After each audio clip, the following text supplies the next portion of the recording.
shell, but I lost it. So I have an abalone shell and a half a castanet.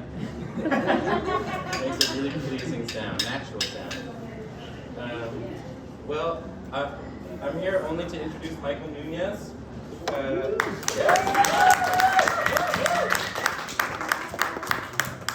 Michael is our current Artist of the Month.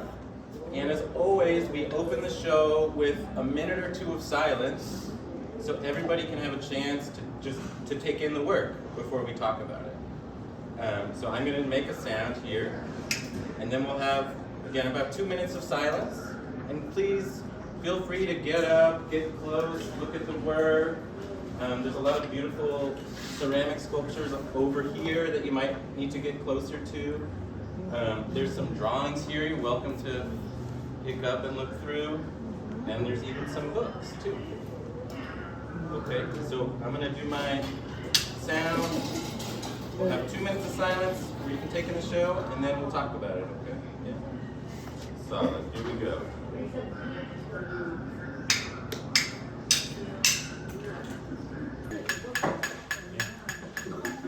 Let me cut through. All right, y'all. Thank you so much. Thank you so much.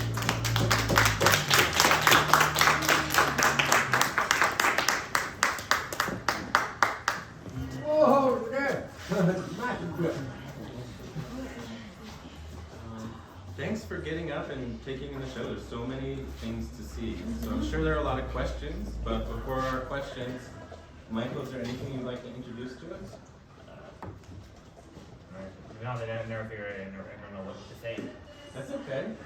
We could start with a question if that would help. Which question? Anybody out here? Samantha. Yeah, what inspired you to do this particular piece?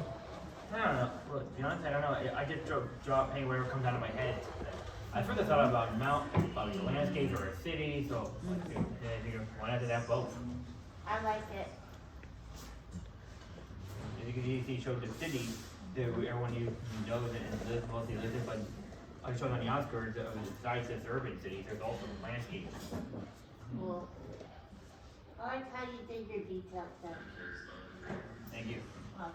Okay, we're going through it. I'm going through all that. I got something to say. Work. Yep. I like that, Michael. I like that. Thank you. That's pretty, Michael. Thank you, Nick. What's funny about the Wolfman and Lime Cheney and the Girls in? October, I was into Halloween and figured, and I saw a lot of old monster movies, so why not? But I did tell you to be in our color thing, but I figured why not do one in the way before color Neil movies. Back in Neil movies, there were no color was rare and very expensive.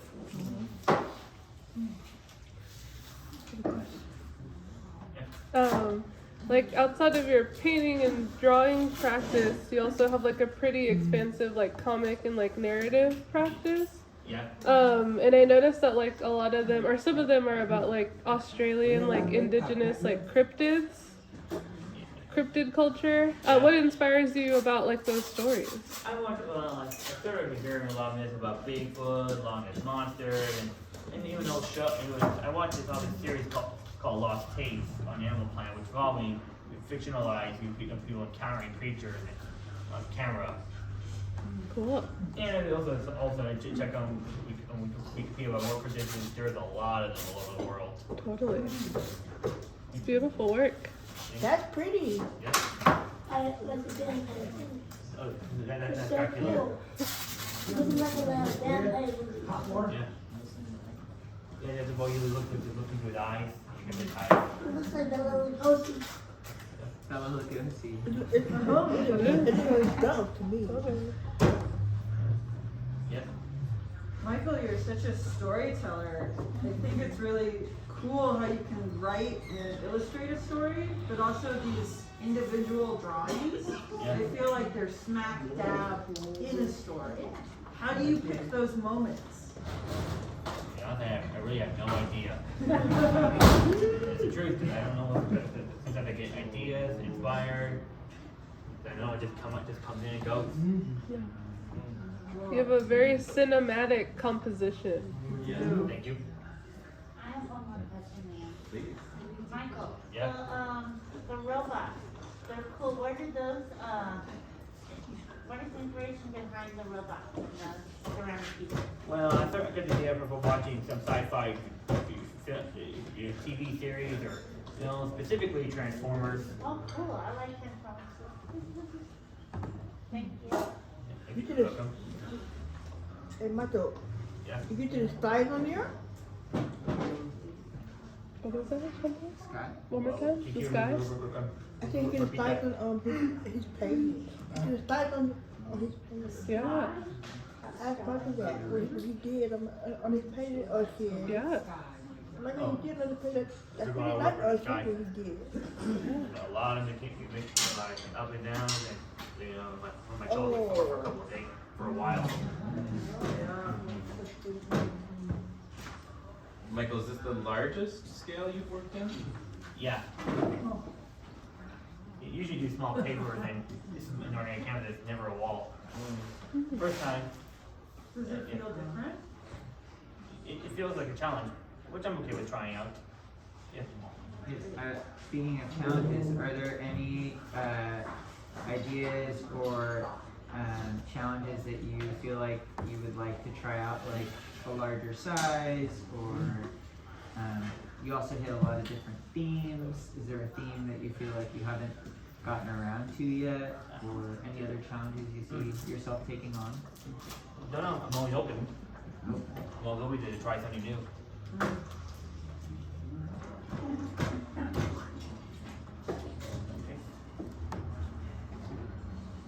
I like the styles on it. Thank you. Michael, Thank you again. How long is Yeah. that's cute, Oscar. Go ahead, Sam. How long is this wall take you? A couple of you know, I've been so busy focusing, I forgot how many days. But it looks like it took a long time. It was very well detailed. Believe me, it did. A long time about that? I had a question about the bowls and that have the little feet. How did you come up with that? I don't know, I guess I just wanted to get something on the bottom. Want to get add some more a little more color to detail and edges on those, because I won't be able to get something underneath. You kind of want to raise it up so Yeah. that you can see the detail. Yeah.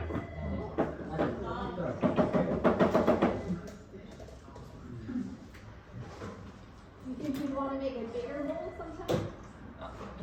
There is a possibility. A bigger bowl. Oh shit. A bigger one.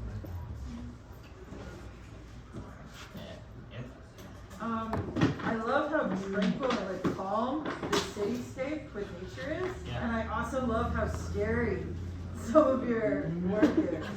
Like, do you kind of balance them out, or do you lean one way or another? Lean one way or another. That's what I think we'll work on, trying to balance something good and positive and some little spooky stuff.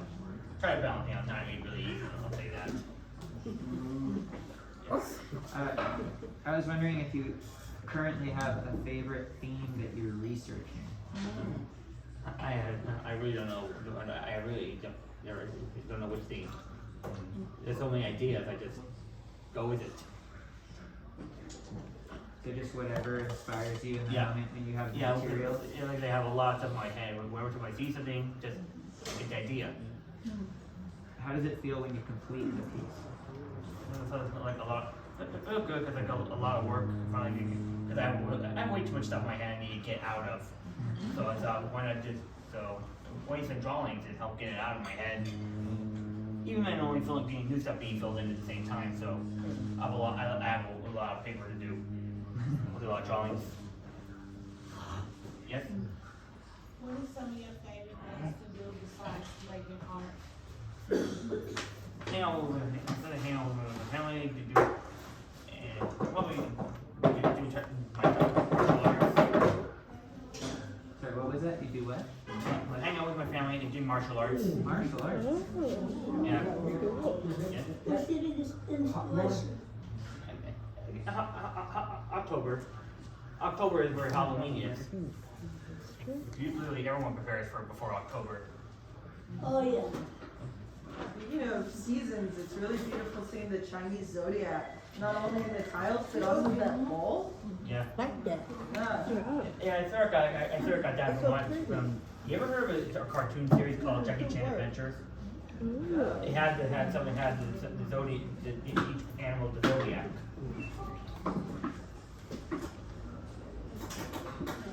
Yep. I feel like a lot of your work we've talked about is about like themes that exist in the world, Yeah. like monsters or the Chinese zodiac. And some others. And some other, exactly, and some others.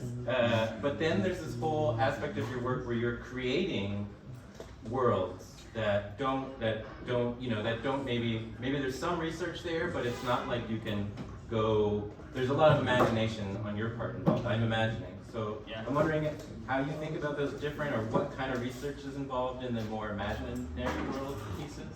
And then, like, similar to these ones, Like the alien world one, or the Mars, or the underwater world? Well, the ones I got idea from for the space one, I watch a lot of sci-fi stuff, like, I think, like, you remember like Marvel, and they do have Planet, and some other, and including that one film called Avatar, James Cameron for one. And for the war, I would watch also documentaries of talking about the ocean life and that that comes to land or way deep in the bottom of the ocean, like literally deep. Yes. One of my favorite stories that you told was about the boy who carried his dad's bones around. Oh yeah, El Salvador, the Whistling Man. Yes. Yeah, and that was in from Venezuela, folk tale from Venezuela. Okay, so that was, you didn't create that story? Nope. Okay. Yeah, it's they found out there's a lot of stories and folklore and myths around the world. Like I first heard about La Llorona, which is from Mexico, which is also well known in our parts of Latin America, and then there's some heard in Japan, even here, and found out about El Salvador in Venezuela. So La Llorona is like the whistling man. La Llorona is the weeping woman in Spanish. El Salvador is the whistling man. I got Yep. So I'm noticing, which I think is super interesting, that there's a lot of sort of soft triangle shapes in this mural, in the trees. Yeah. Did you do that on purpose? Yeah. It's a really great contrast to the rectangles and Yeah. buildings. Really nice. Thank you. Bye-bye. Okay, Transformer. Sorry, I got that part. Can you speak up loud? You okay? Sure. What is your favorite Transformer? Optimist. Mine.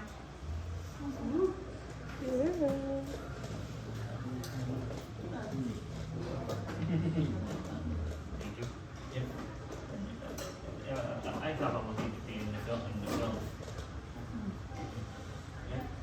I love how film and pop culture inspires you, and it kind of makes me wonder if you would ever animate your own retellings of these stories.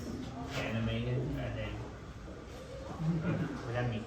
You could voice them over, you could... I do some voices, but I prefer, there's some voices I prefer not to do for obvious reasons. Yeah. What do you like the most about a book? Well, you get the idea, when you get the ideas, you can imagine what their personalities, what they sound like, what they were thinking, and what makes them tick, or whatever. And who knows, I don't know what makes them, it can make them either good, or what turns you bad. Ooh, I agree with that. Because from what I learned about stories, no one's born bad, some people just talk that way. Either from experience, growing up with a very bad parent, or hanging with the wrong crowd. That can definitely lead someone to be bad.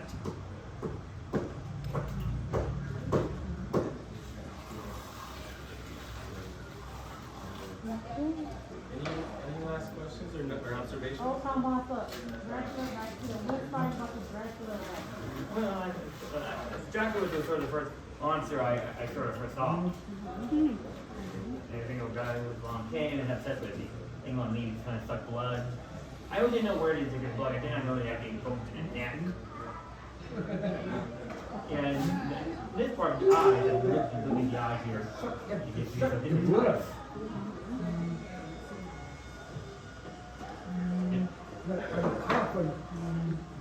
Yeah, it does come out of a coffin.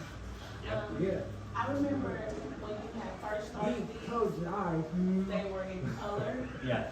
So every year, is it a special like name that you call them, or you just randomly pick different ones? Well, usually random pick the ones, but unless some of them actually got the idea. Actually got the idea of doing it. Like out there too, the Wolfman and the creature from Black Lagoon. That's what I think with Dracula next. And are these inspired by the black and white movies? The original stuff. Well, actually, believe it or not, some of these are actually based on books. The movies are actually based on actual books. But this one was based on the book, by Dracula's name. But he's well known, he's an Irish guy, England, who wrote about the guy's thing for vampires. And these two were also based on the books. Usually a lot of movies we all see now and then are loosely based on books. Books as well as true stories or sometimes comics. It's for probably Marvel and DC.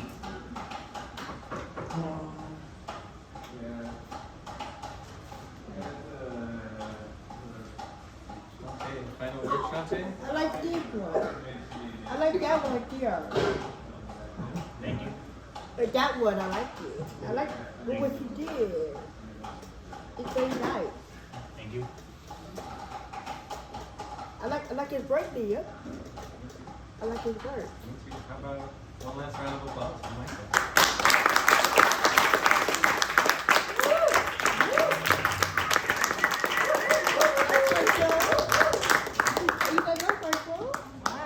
Good job, Michael. Thank you for sharing with us. Thank you. Thank you again. Thank you. Thanks for all the great questions too, everybody.